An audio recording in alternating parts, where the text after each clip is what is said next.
Премиерот Зоран Заев се откажа од неговиот символ на правдата, како што ја нарекуваше специјалната јавна обвинителка Катица Јанева. Крајот на СЈО го најави со ново законско решение, а шефица на обвинителството сега за гонење висока корупција ќе биде Вилма Рускоска, бидејќи истото ќе биде под нејзини ингеренции во обвинителството за гонење организиран криминал. Заев на денешната пресконференција пред медиумите го образложи новото законско решение кое следната недела ќе патува во собранието.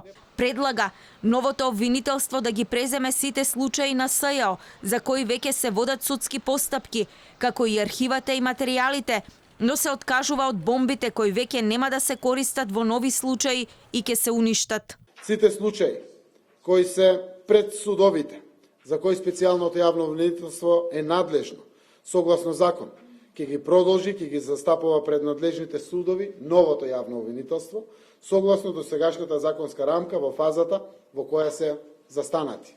И целиот тим на СЈО ќе премине во организиран, а собранието нема да ги бира обвинителите во новото обвинителство, туку тоа ќе е работа на Советот на јавни обвинители.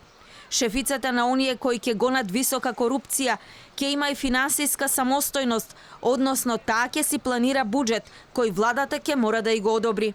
Предлог законот на премиерот доаѓа откако му пропадна обидот денеска на заедничка маса да седне со лидерите на ВМРО ДПМН, ЕДУИ и Алијанса за албанците.